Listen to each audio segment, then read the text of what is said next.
Teesta issue সহ নানা বিষয়ে বাংলাদেশের সাথে পশ্চিমবঙ্গের সম্পর্ক খুব একটা ভালো যাচ্ছে না। এর মধ্যেই সম্প্রতি চলমান কোটা আন্দোলন ঘিরে সহিংসতা বিষয়ে মমতা ব্যানার্জির একটি বক্তব্যে সংক্ষুব্ধ হয়েছে বাংলাদেশ।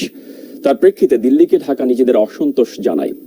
এরপরই দিল্লি কড়া বার্তা দিয়েছে মমতা ব্যানার্জিকে। বিস্তারিত ইমতিয়াজ আলমের রিপোর্টে।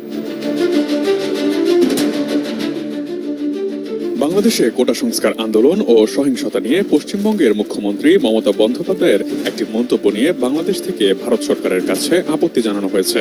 গত রোববার কলকাতার ধর্মতলায় এক জনসভায় বাংলাদেশের সাম্প্রতিক ঘটনাবলী নিয়ে কিছু মন্তব্য করেছিলেন মমতা বন্দ্যোপাধ্যায়। তবে তিনি এটাও বলেছিলেন, আমি বাংলাদেশ নিয়ে কোনো কথা বলতে পারি না, কারণ ওটা একটা আলাদা দেশ, যা বলার ভারত সরকার বলবে।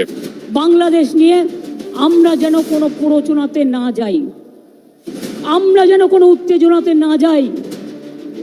আমাদের সহমর্মিতা, আমাদের দুঃখ, সে যারই রক্ত ঝরুক তাদের জন্য আছে। আমরা দুঃখী, আমরাও খবর রাখছি।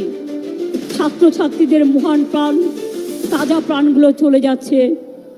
আমরা তাদের সকলকে, আমার অন্য কিছু বলার নেই। মমতার ভাষণ শুনে কিছু বিশ্লেষকদের মনে হয়েছিল যে সাম্প্রতিক সহিংসতার কারণে বাংলাদেশ থেকে বহু সংখ্যক উদ্বাস্তু পশ্চিমবঙ্গে চলে আসতে পারেন, এরকম একটা ইঙ্গিত মমতা ব্যানার্জি দিয়েছিলেন। এছাড়াও তৃণমূল নেত্রী বলেছিলেন, বাংলাদেশ নিয়ে আমরা যেন কোনো প্ররোচনা উত্তেজনায় না যাই। আমাদের সহমর্মিতা, আমাদের দুঃখ, সে জারি রক্ত ঝরুক তাদের জন্য রয়েছে। আমরা দুঃখী এবং আমরাও খবর রাখছি। ছাত্রছাত্রীদের মহান প্রাণ ও তাজা প্রাণগুলো চলে যাচ্ছে। মমতার বক্তব্যের পর বাংলাদেশের পররাষ্ট্র মন্ত্রণালয়ের পক্ষ থেকে ঢাকায় ভারতীয় হাইকমিশনে একটি কূটনৈতিক নোট পাঠানো হয়েছে। বাংলাদেশের পররাষ্ট্রমন্ত্রী হাসান মাহমুদ জানান, মমতা ব্যানার্জির প্রতি যথাযথ সম্মান রেখে বলতে চাই, তার সাথে আমাদের সম্পর্ক অত্যন্ত চমৎকার, ঘনিষ্ঠ এবং উষ্ণ, কিন্তু তার বক্তব্যে বিভ্রান্তির সুযোগ রয়েছে। আমরা এ বিষয়ে ভারত সরকারকে নোট দিয়ে জানিয়েছি। ডিজাইন, এলিগেন্স, বিউটি, সেরা পণ্য সবার জন্য জেভিকো। এ ব্যাপারে তৃণমূলের মুখপাত্র মনোজিৎ মণ্ডলের ব্যাখ্যা ছিল, এটি একটি মানবিক আবেদন ছিল। বাঙালি বাংলা ভাষার আবেগ থেকেই মমতা ব্যানার্জি বলেছিলেন কথাগুলো। বাংলাদেশ নিয়ে পশ্চিমবঙ্গের মুখ্যমন্ত্রী মমতা বন্দ্যোপাধ্যায়ের মন্তব্যে রুষ্ট ঢাকা দিল্লিকে তাদের ক্ষোভ জানানোর পর ভারতের পররাষ্ট্র মন্ত্রণালয়ের মুখপাত্র রণধীর জয়সওয়াল বাংলাদেশের কাছ থেকে পাওয়া আপত্তি বার্তার কথা স্বীকার করেছেন।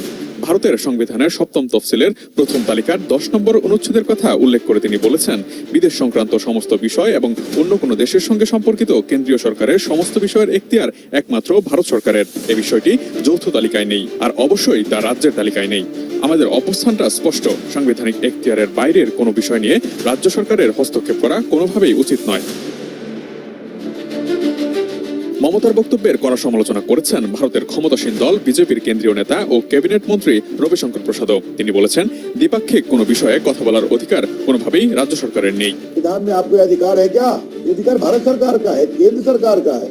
This power does not belong to the state government at all. প্রসঙ্গত বিএসএফ জানিয়েছে, আন্দোলন চলাকালীন সীমান্ত দিয়ে 4315 জন মানুষ ভারতে প্রবেশ করেছে। তাদের বেশিরভাগই ভারতীয়, 41 জন বাংলাদেশের নাগরিক, 1000-এর কিছু বেশি নেপালি। এছাড়াও ভুটান, মালদ্বীপ ও একজন কানাডার নাগরিকও বাংলাদেশ থেকে ভারতে প্রবেশ করেছেন।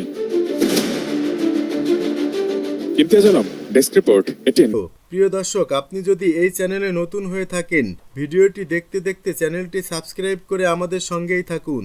আর এই ভিডিও সম্পর্কে আপনি আপনার মূল্যবান মতামতটি কমেন্ট বক্সে জানিয়ে দিন। আর হ্যাঁ প্রিয় দর্শক, জানিয়ে দিন ভিডিওটি কোথা থেকে দেখছেন।